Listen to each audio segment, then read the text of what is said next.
There's late round steals in every draft, and we are here to find them. Mel Kiper and I break down the most underrated players in the 2025 NFL Draft. That's coming up. Plus, we're responding to your questions, your takes, and your draft dreams as First Draft starts right now.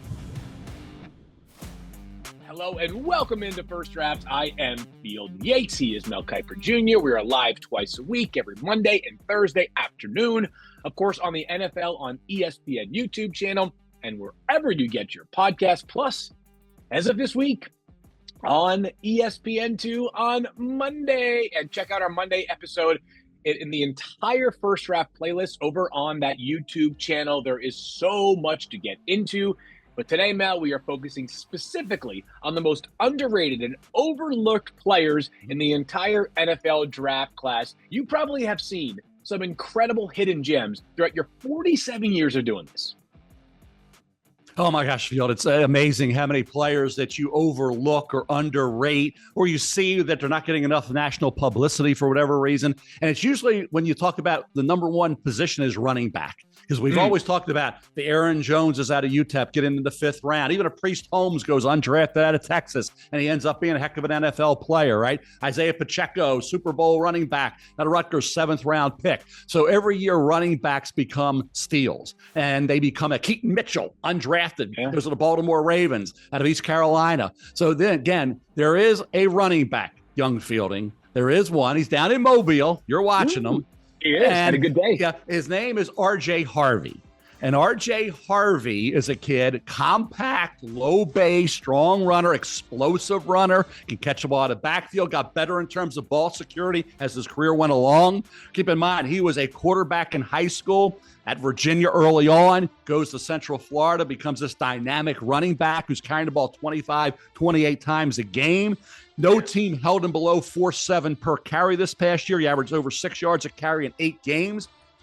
Kid's impressive. And he has a burst. They showed it at the practices yesterday down in Mobile, that burst after the catch, and boom, he's gone. So, I mean, terrific, ability to cut back, string multiple cuts in one run, make defenders miss, made some big plays in the passing game.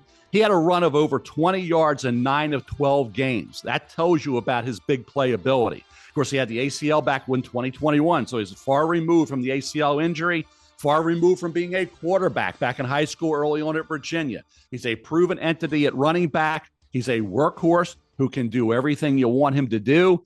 He's got that running style I like. He attacks the line of scrimmage, and he can hit the home run field. So I'm an RJ Harvey fan, probably an early day 3 guy, but he's going to be a running back that plays in the NFL for a while and helps the team as a rookie in 2025.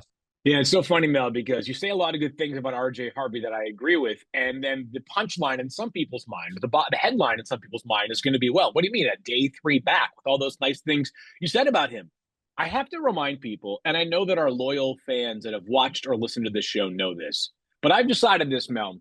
We're calling this the 2-for-1 special in the NFL draft this year.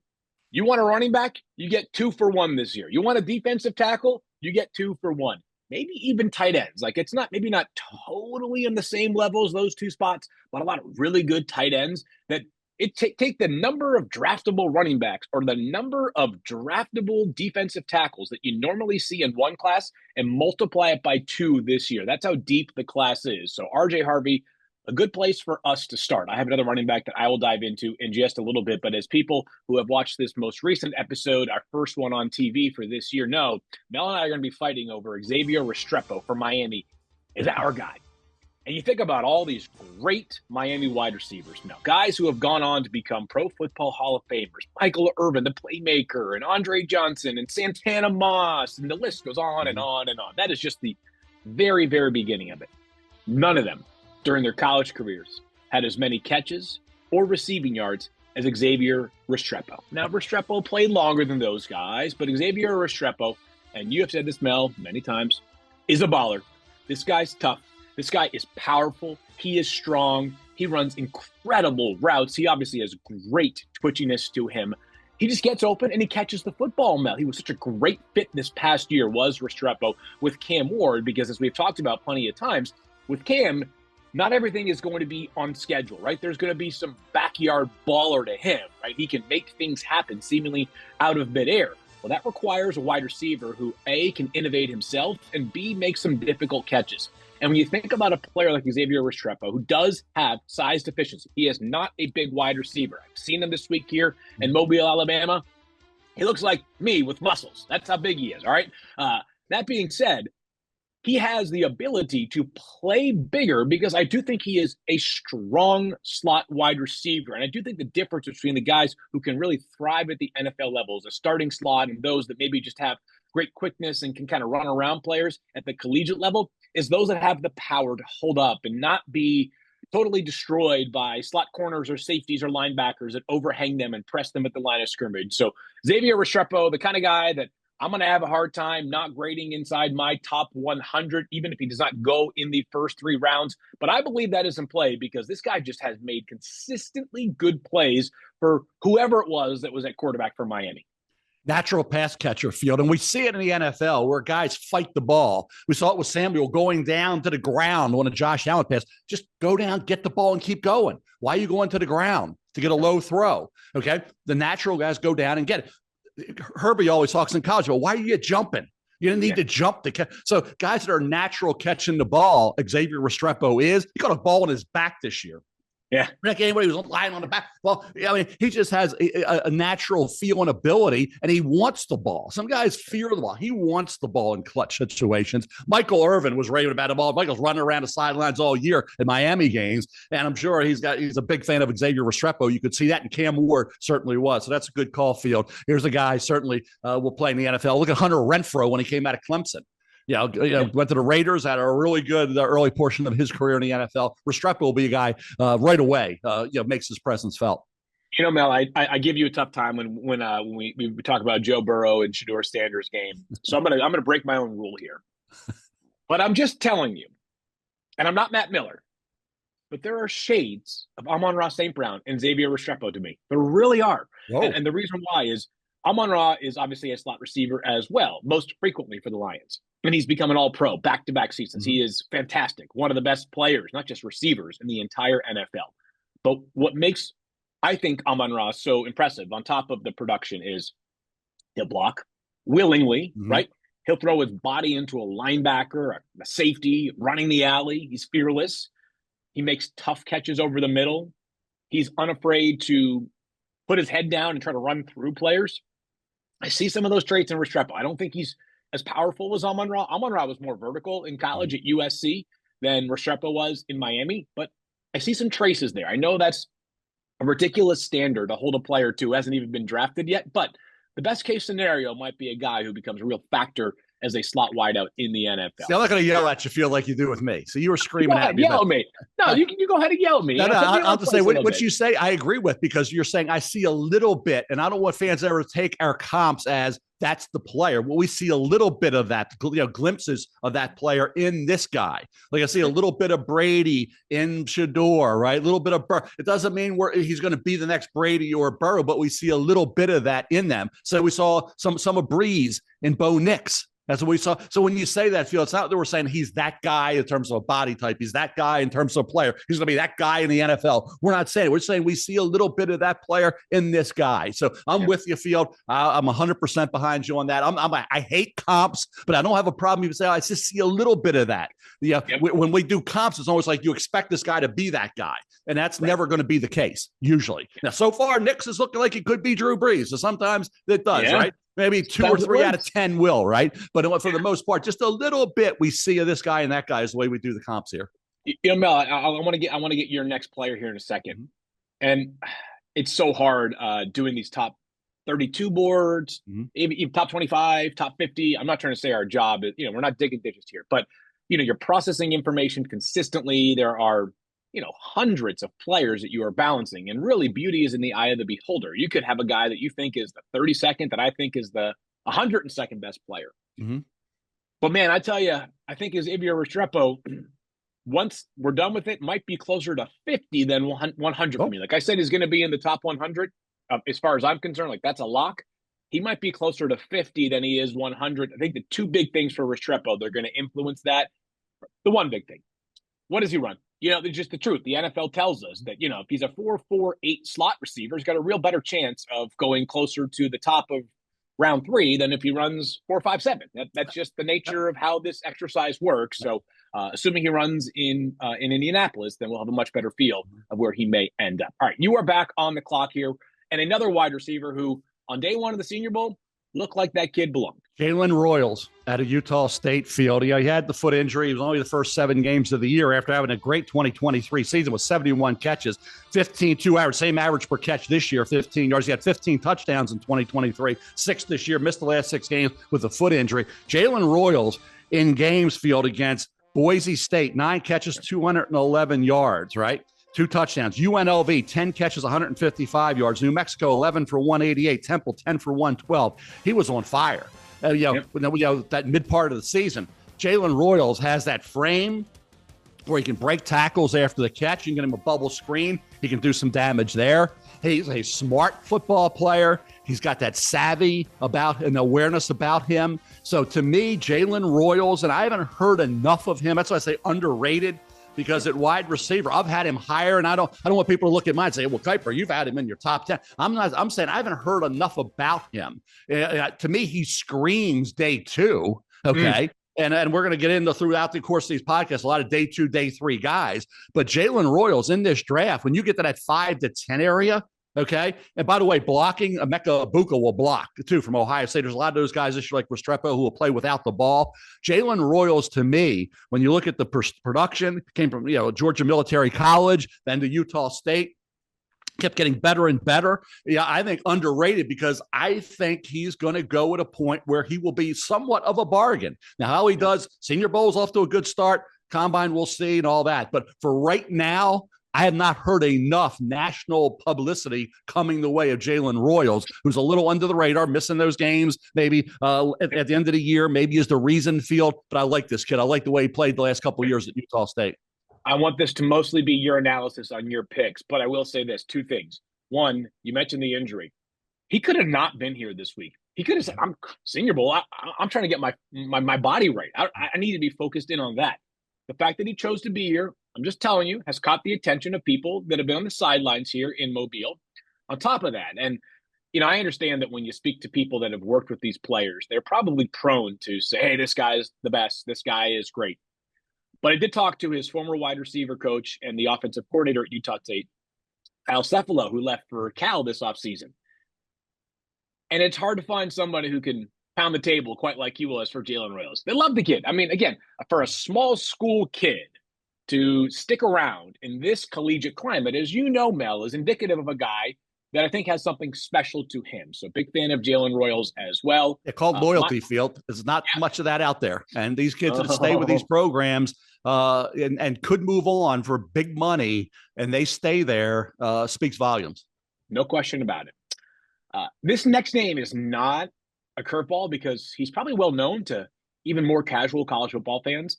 But in this running back class where there's a lot of attention being paid justifiably to Ashton Genty and Amari Hampton and Caleb Johnson, I think Trevor Etienne from Georgia has perhaps slid under the radar a little bit here, Mel. When I watch the player, I think to myself, this looks like a starting NFL running back. But no one's talking about Trevor Etienne as a top 65 pick, top 75 pick. Maybe he gets there when it's all said and done. Maybe it's a little bit lower than that because supply and demand drive some of these running backs down, but has been a baller this week at the Senior Bowl. And while he didn't play, he's never really had the job to himself in college, right? When you play at Florida for a couple seasons, then one at Georgia, you're going to share the rock with other guys. But what we do know about Trevor Etienne is, unsurprisingly, because he's an Etienne, he's a factor in the passing game, right? His brother Travis, now with the Jaguars, a first-round pick out of Clemson a few years ago, a real weapon in the passing game. Well, Florida, perhaps because they didn't need to, did not tap into Etienne as much as a receiver as Georgia did this past year. And when I'm evaluating these running backs as pass catchers, Mel, it's not just like what is the number of catches they have. It's how are they being utilized as pass catchers? Is it just dump off city where they're basically just catching passes when the quarterback is under duress? Or is it, hey, these guys are running some sort of routes, whether it's routes aligned on the perimeter or in the slot? Is it routes out of the backfield? What are they doing? And I think that Etienne's profile as a receiver is more than just like, hey, we'll take a dump off here, or hey, maybe he can catch a screen pass. But beyond that, not a whole lot of receiving upside. I don't think that's the case with Trevor Etienne, who averaged 5 yards per carry this past season, had 8 touchdowns. Again, Georgia's got lots of backs, but he did not lead the team in rushing yards this past season. But a very capable player who, at both stops of his SEC juncture, I think has proven that he has NFL traits. I have him right now, and it's late January, is my 5th ranked running back, Mel. And I think that, is it too high? No, you're good. A little higher than I do, but I just looked at my running back numbers. It's 33. I always said 35. It's 33 with draftable grades. 33 with draftable grades as of today. So that's why we say I always use them lost in the shuffle. This is a position where some of these running backs will. And when you start talking about the 5th, 6th, 7th round or undrafted free agents, because there are so many, it's easy if you had a little bit of an injury or your production was off a little bit. We're going to get into a lot of these guys that are talented football players at that running back spot. And I look at the needs. Not many teams need them. They got a stable. So very few teams are going to prioritize running back. They're going to sit there in the 4th, 5th round and say, here's a guy we had 46 on our board or 52 on our board, still there in the 4th, 5th, 6th round field, just because it's a running back. And it's like, that's why you have them. You don't need them. And you're gonna be shocked at some of these running backs, the value they're going to present when we're sitting there in Green Bay on day 3 again this year. Yeah, 2-for-1 special, as I said. So as a result of the 2-for-1 special, Mel, not everybody sprints to the one shelf because I got to buy this right now because I can be patient there. Let's move forward to your next underrated offensive player. We're going to give you 6 in total on both sides of the ball, plus our Orange Crushers as always. So next up for you, Mel, is a name that I believe you scouted his father back in the day as well. Yeah, it was in my 1995 draft report. Oronde Gadsden came out of Winston-Salem State, undrafted, played in a National Football League, and did a pretty good job in the NFL. And he was, I checked this, see, Oronde Gadsden was 6'2 and a quarter, 215, coming out of Winston-Salem State, right? Okay. Oronde Gadsden the second is 6'4 and change, 6'4 and a half, 236 to 240 pounds. Wide receiver early on, had the Liz Frank injury, 2023, after having a big year in 2022, where he had 7 catches against Virginia, 8 against NC State. Did a great job that year, averaged 16 yards a catch. Came back this year, 70 with Kyle McCord. And I said, that little triumvirate there, Kyle McCord, quarterback, think about LaQuint Allen at running back and Oronde Gadsden the second, did a well of a job. Jackson Meeks at wide receiver, came over from Georgia, wide receiver, his special teams guy till he got to Syracuse, and he had over 1,000 receiving yards, Syracuse got a lot of guys. Diggs, the pass rusher, came from A&M, did a good job for Syracuse this year. They got the safety. They got guys that are going to get drafted. Fran Brown's done a heck of a job there at Syracuse. Standing coach. A heck of a job. I predict right now, I say this, Fran Brown will be an NFL coach down the road. Okay, that's just me. I could totally see it, Mel. I hope it's not for a while for Syracuse to stay. Exactly. But, that guy he's done an amazing job. It was fast, too, right? There was no sort of like transition period. It was no ramp up for Syracuse. Right into it. But Oronde gets in the second. Oh, my gosh, Phil, watch this kid. The body control. The ability to get contested catches goes his way to 50-50s. The games, 10 against UNLV, 10 catches there against UNLV, 8 against Cal, 11 against Connecticut, 9 against Bowling Green. The bottom line is this kid, BC, the bottom line is this kid each week, in the ACC did a heck of a job. BC game, he had, 9 catches, 73 on the year.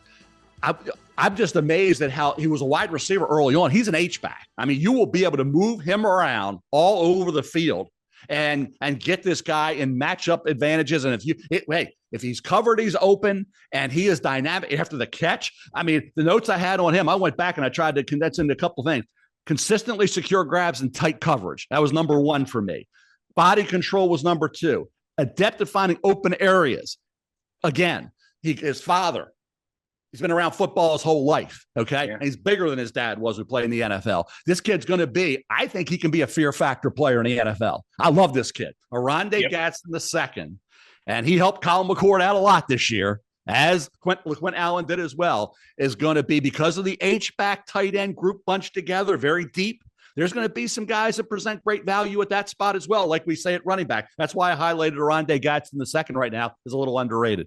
Yeah, I love the player as well, Mel. What's so fascinating to me about this position, whether you want to call it H-back, tight end, whatever you want to call it, there's a lot of those guys too, right?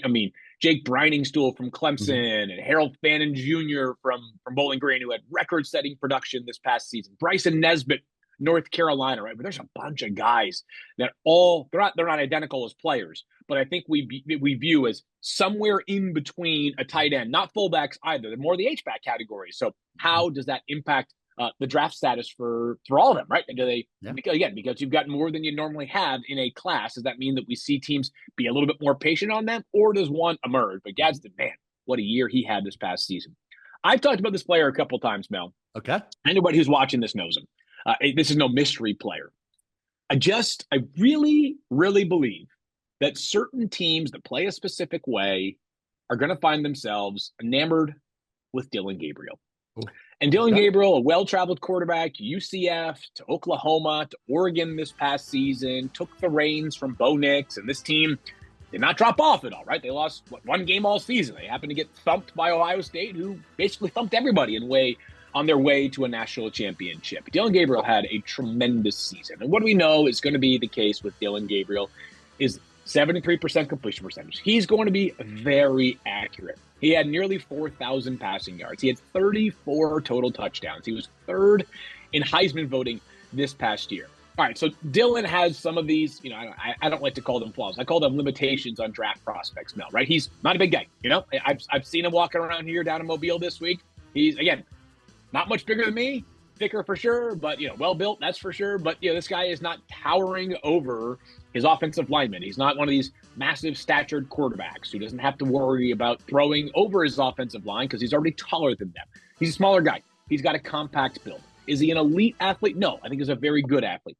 What I will say, though, about Dillon Gabriel is I think that the release is really fast. I thought the accuracy down the field this year was good. And keep in mind, he had some absolute burners amongst his wide receivers, including Tez Johnson, Bo Nix's younger brother, who also down here at the Senior Bowl this week and can flat out fly.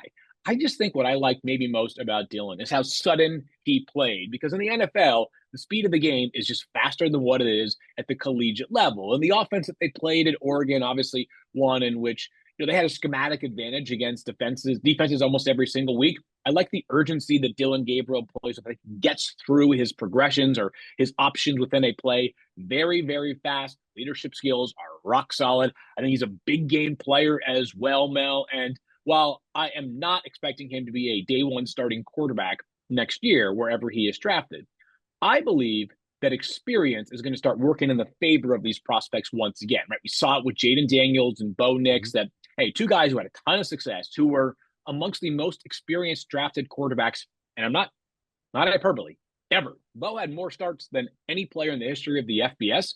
I think that Dillon's experience would be attractive to teams as well. I'll give you a couple teams, and I'm thinking to myself, like, I'm Arizona or I'm Miami, not just because him and Tua are both lefties, but the type of offense they play, Dillon Gabriel will be an attractive team to me.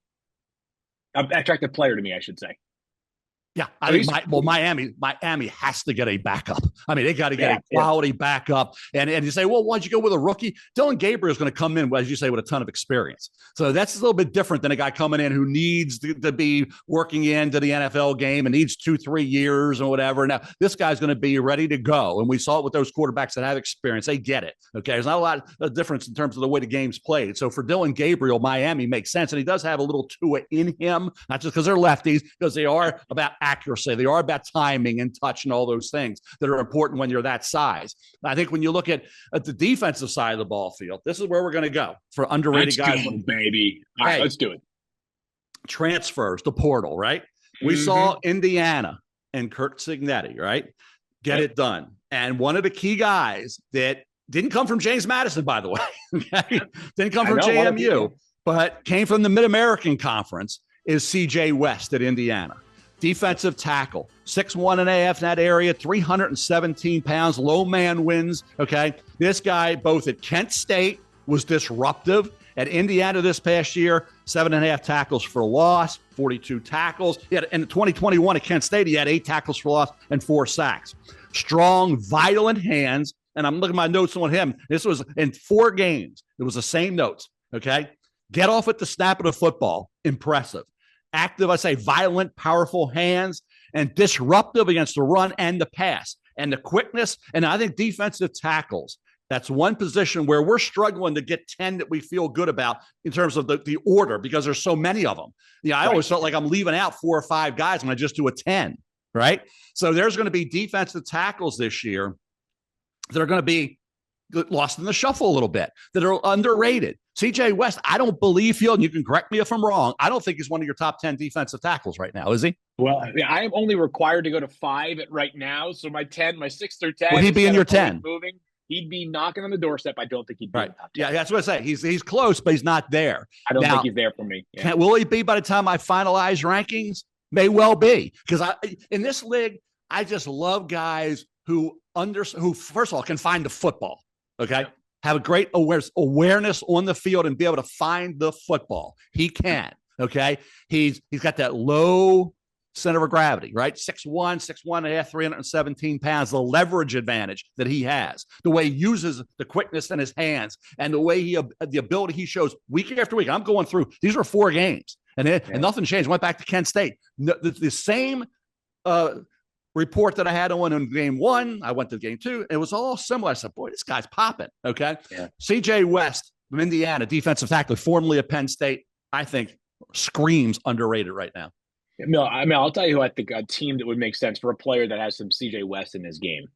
The Buffalo Bills. And again, I'm not trying to overreact to what happened this past weekend, but didn't it feel like every gotta-have-it short yardage situation, the Chiefs just said, fine, we're going to hand the ball off to Kareem Hunt and let him get those tough yards. The Bills have a lot of smaller defensive tackles who have been outstanding players. Ed Oliver has emerged as a very, very good player for Buffalo among some of the other guys. They drafted Dwayne Carter last year in the 3rd round, a guy I like. They need some beef in the middle of that defensive line. All right, I will go to another defensive lineman, another guy who transferred during his college career. He was recruited to Arizona State by our pal, Herm Edwards, Omar Norman-Lott from Tennessee, Mel, who over the past 2 seasons with the Volunteers has 9.5 sacks. I've seen some people that have said, hey, I think he's more of an edge. I think he's more of a defensive tackle. I'm not exactly sure if it matters, Mel. I just know the guy's got some pass rush juice. He has a wide body, too. He's a very athletic player for a guy who weighs 315 pounds. This guy can really move, and he can really disrupt the passer. This past season, obviously, all the eyes, most weeks, were on James Pierce from Tennessee. And we've talked about James before and how he said, that uneven season has led to, really interesting sort of, I would say, murky outlook for where exactly he will go in the draft. He could still go the top 15 picks. He might go in the 20s. But Omar Norman-Lott, I thought this guy did what he had to do this past year. This guy, every single week, seemed like he was popping. You've got this twitch in your hands. You're active. The kind of guy that just finds a way to disrupt the middle of the pocket for opposing offenses. I think Omar Norman-Lott, another guy who, exactly where you rank him in your defensive tackle rankings, assuming he's going to be ranked there, is going to be a little bit in terms of what you value most. I think he is yet another top 100 player who's not being talked about enough. I agree with you, Field. I agree with you on that. And I'll tell you what, I'm going to go to a position that I think is going to be a little bit deeper than you would think. Now, you can move guys around. You can say off ball, outside, like Jalen Walker. I have off ball, could be outside. Jahad Campbell's my guy at Alabama. I think we all both like him. I have him in the 1st round mock draft. But I think when you look at him, I had Carson Schwechlinger as my Orange Crusher out of UCLA last week. I'm going to go here with underrated for Chris Paul Jr.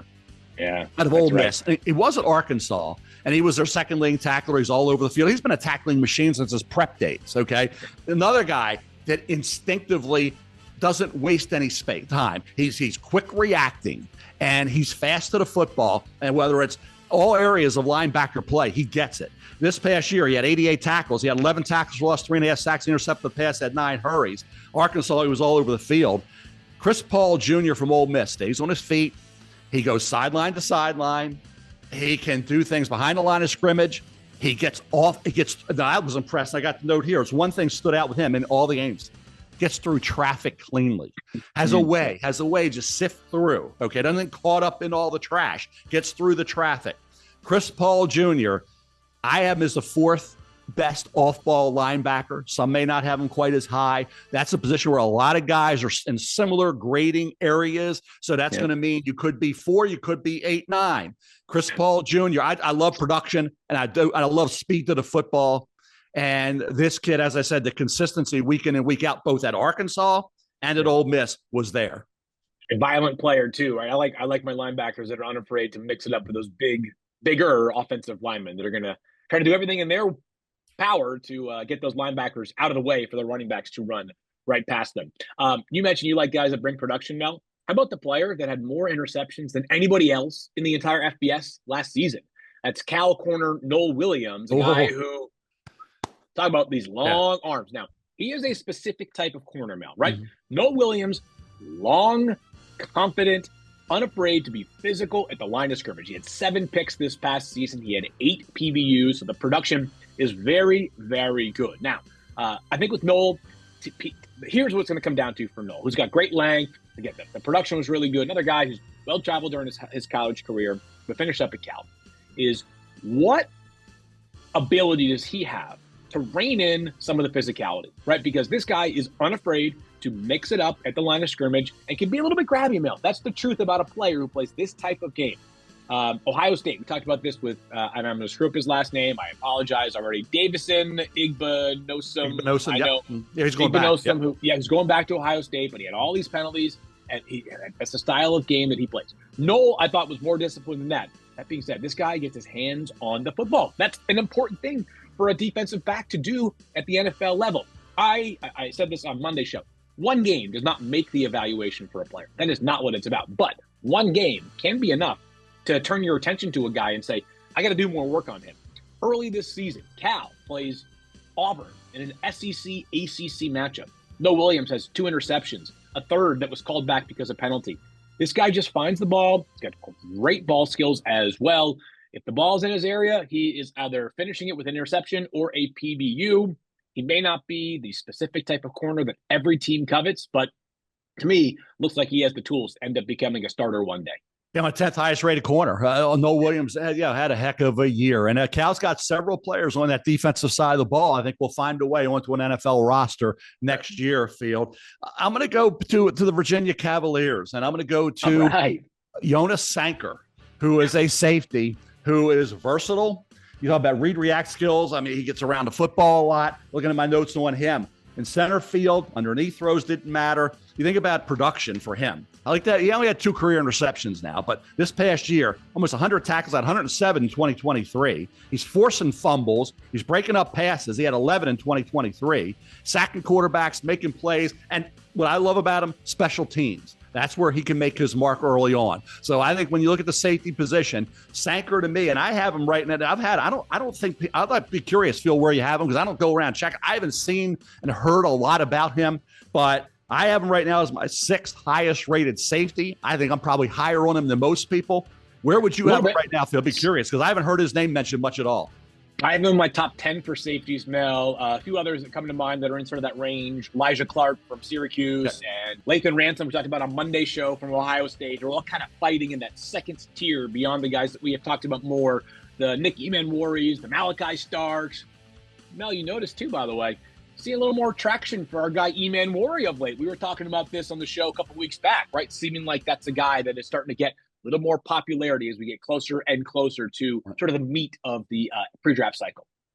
Yep. All right. So Jonas Sanker from Virginia, your final defensive pick amongst our underrated players. I'm a sucker for the Ohio State guys, Mel, after what we saw. That being said, we were talking about guys who are loyal, who don't transfer. I like guys that are loyal and patient too. Cody Simon did a lot of watching at Ohio State, at least on defense, over the past 4 seasons prior to this one, right? This guy had a role, but not a every down role for this team, playing on special teams. This year, he became the guy in the middle of this defense. Jim Knowles, who recently left to become the Penn State defensive coordinator, said that Cody Simon could one day become the president of the United States. That's the kind of character that Cody Simon has. He's tough. Prior to the Texas game, Steve Sarkisian, the Texas coach, was talking about how this guy is a factor in the running game. You better have a plan to block him. But on top of that, all of a sudden he's become a factor in the passing game. He had 7 sacks this past year. Mel, this guy, Cody Simon, is rocked up. This guy's got a body that is hard to miss. He's got these huge arms. He is unafraid to be physical and violent as well. And the pass rush, unlocking that level was so interesting to his game this year. I think the 7 sacks are, it's not like he's lining up on the edge like Jalen Walker and just, being told, hey, you rush the passer on 3rd and 11. a lot of this, a lot of those are blitzes that lead to sacks. So that requires timing. It requires the ability to disguise. But hearing how Ohio State talked about Cody Simon as a player, it's clear that he has the capacity intellectually to be the quarterback of your defense, to connect the back end with the front end, to make all the calls, to communicate. And in the NFL, just like in college now, we're seeing more and more of these offenses say, we're going to play fast, pre-snap, try to cause some confusion on defense. You got to have a capable, smart guy in the middle. I think Cody Simon is a guy that fits into that category for me. Again, 7 sacks this year. That is a very impressive number for a stand-up inside line. Yeah, my 6th highest rated off-ball linebacker. And you nailed it. I mean, this kid was a leader. He was consistent, and he was as much of an MVP for that defense as anybody. Because I'll tell you what, he could break down in space and make tackles, and that's what he can do. In space, make a tackle, and he didn't miss many of those. So, Cody Simon showed up big at key moments. From first quarter to fourth quarter, he was the guy out there leading the way and making sure everything was working properly for that Noles defense. To me, he's another one of those off-ball linebackers that's going to go. I'd say probably, what do you think, early day 3? I was thinking 3rd to 4th round. Like best case scenario is 3rd round. 4th round is probably more like, I don't think he gets out of the 4th now. He might be a bang the gavel guy for me, right? That when I say that is not like I think he goes in the 1st round. That's obviously not. That's what I just said. I think more like round 3 or 4, like you, is that like I think Cody Simon finds a way to stick around for a while in the NFL, no matter what. I just think that there's too much in the person plus the physical skill set for me to see him failing. I think he's got a high floor as a prospect. That's just my opinion of Cody Simon. We wrap up the show today, Mel, which is sort of like the cousin of underrated players, which is our Orange Crushers segment, of course, created by you. These are players who are under the radar, who deserve even more attention. And I did not know your pick when I was watching the first day of Senior Bowl practices. But now that I know the pick, Mel, it gets me fired up because this kid right here is tough. He is, and he was an Ivy Leaguer, Field. He was an Ivy Leaguer at Yale. It didn't have a ton of production at Yale, but blocking. And it kind of, I always say old school. I remember I talked about Shedeur Sanders. I'm old. I've been around for 47 years at ESPN. I'll be 65 in July and all this. Okay. Right. I look at things a lot differently than a lot of people. I'm going back and covering the second generation. So with Oronde Gadsden II, covered his father. So at the end of the day, I'm looking at a guy here that to me is kind of a throwback. And when you say unselfish, when you do kind of the dirty work, you're in there in line. He's doing it. My notes on him were attention getter, the blocking, whether it's in line, out in space, in motion, second level, perimeter. He's doing that. Had 4 catches against Georgia. And he didn't have a lot of catches this year. Only, I think, about 16, but he had 4 against Georgia later in the year. They were season highs for even his receiving yards, which was 4 for 46 in that game. He's got to, in the NFL, you got to be more than a blocker. And I think the thing about him that I liked was smart, pretty good athlete, big and tough, basketball player in high school. Yeah, at Yale, like I said, the production wasn't off the charts, but this kid's coming in with the capability from an intelligence standpoint to be able to do it. Tyler Neville, by the way, at Virginia came from Harvard. So we got a couple Ivy Leaguers that moved on to a school in the ACC to play the tight end position. And like I say, Harvard for Neville to Virginia, this kid Jackson Hawes, Yale to Georgia Tech. Day 3 of the draft for a guy will be a heck of a blocker. And I think he's going to give you enough in the passing game because his hands are pretty good, even though he didn't catch a lot of balls, to be at least a factor in that area. Hey, you get into the 5th, 6th, 7th round, I'll take Jackson Hawes, tight end from Georgia Tech. Yeah, this guy's throwback. He's old school as well. Not one of those guys got a lot of glitz and glamour, not going to wear the tinted visor, the fancy gloves, and the armbands. He shows up with the helmet. Maybe gloves, a little bit of tape around their wrists, and that's about it. Jackson Hawes has some throwback in his game. My Orange Crusher of the week. Now, I told our producer, Joe, I said, I want to find a guy that had a great first day at the Senior Bowl to highlight, the event and say a big thank you to Jim Nagy. Did a terrific job bringing the very best down here to Mobile, Alabama. And it was a showcase this week. There's some fantastic players. One of which is a player that I know we've talked about him before, Mal, but I just like to continue to remind people of some of these names because they can get lost in the shuffle. Most of our attention on the TV side will be dedicated towards things like Shedeur Sanders versus Cam Ward and, top offensive tackles versus each other. You name it, pass rushers. Tedero McMillan versus, Luther Burden, etc. But Gray Zabel from North Dakota State. This guy is stealing my guy, Field. You know you're stealing my guy. No. Is this your guy? I'm just wanted to remind people of what he did. I'm just kidding. No, if you're gonna let me have Xavier Restrepo, I'm gonna let you have Gray Zabel, who this guy has played all over the place in college, right? Played some left tackle.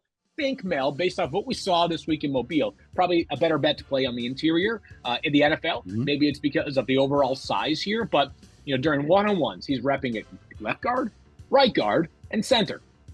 Looked completely capable everywhere. He's got quickness in both of his feet and his hands. This guy's got some tenacity as well. And what I like, and I know that scouts like as well when they're sitting there watching, is you got a kid who's got North Dakota State on the side of his helmet, going up against guys who've got schools like Georgia and Texas A&M and LSU and some of the powerhouses that take place in college football. They say, what's it look like there? Because Gray Zabel did not see guys who play at Georgia or Texas A&M or LSU every single week. And it looked just like it did in college. This guy's got fight. He's got nasty to him. He totally held his own. So when you factor in some positional versatility with the toughness, with the big game readiness, I understand it's practice, but the big practice readiness, if you will, for Gray Zabel, got a great first day. He's going to end up going pretty darn high in this draft. Field, right guard in 2021, right tackle 2022, left guard, right tackle 2023, left tackle this year. Like I say, he can play the center position. That's where he's going to get some work. The Radens went in the second round. Mock went in the second round. Volson went down the line a little bit. But they're all guys on the offensive line. Lipke, I like Lipke. Remember coming out as the fullback? Yep. He ended up making the Dallas Cowboys, and he's on the field playing for the Dallas Cowboys this past year. He drove defenders off the ball, got to the second level. The footwork, the technique, and pass pro was outstanding. Gray Zabel, we talked about him a lot. Field, I'm going to say he's my guy, your guy. We both love this kid. No, I can't see him getting out of second round. I mean, I'm looking at top 65 as well. Yep. Yeah, he's got, to me, and Senior Bowl week is going to be important because now you're getting him against, and he stayed. He was one of those guys, too, that stayed at North Dakota State, right? And North Dakota State's had a ton of guys in the NFL playing at a very high level right now, okay? And he will be another one of those guys that has a chance to be a really good player. And if you get in there, hey, Patrick McCarry in Baltimore. Yeah. Play anywhere, right? Now, you're talking about a guy in the second round is going to define a position, and he's going to be, I think, a chance to be a Pro Bowl caliber player. I'm not overstating. I think he can be a Pro Bowl caliber player in the NFL. Gray Zabel can. But when you have that kind of versatility, even if we're off a little bit, this is the catch. This catches you and gives you that ability to have some security in case the guy doesn't necessarily get to the level you think he can be. So I'm saying he could be a Pro Bowler. Well, if he doesn't define that position and be a pro, he can play anywhere. When a guy can play any one of 5 positions on your offensive line with an injury and free agency, to me, that's incredibly valuable. I'll have a higher grade on him than I did with Radens and Mock. So I'm going to have he'll probably be, for me, Field, when I do my final ratings, and I got to see how it still plays out. I'm not going to put this in pen yet, but I think he'll be around my 40th to 45th best player. So funny. I was going to say 40th or so for me. And I that list, what happens, Mel, at least for me, is early in the process. It's like an accordion, right? List of guys that I say have top 50 potential is much bigger than 50, but it's starting to narrow a little bit. But Gray Zabel still very much on that list. All right, well, that does it. That was a lot of names of players that, I don't think a guy that we mentioned today is going to go in the first round. I'd be surprised if, I'm just reminding myself who they are. No, I'd be surprised if any of these guys go in the first round. Maybe not even the top 35 picks, 40 picks. We'll see. That being said, the draft does not stop in round 1, my friend. A reminder that you can get involved, and if you watch on the TV stream, there's that QR code. Do us a favor, scan your phone on that QR code. You can get subscribed. Thank you to everybody who watches First Draft. We are back on Monday. You check us out there on the TV Cut, but also if you want to watch it live on YouTube, 11 a.m. Eastern Time on Monday, we will be back. He is Mel Kiper Jr. I am Field Yates. Enjoy the Senior Bowl this weekend. We'll talk to you all next Monday.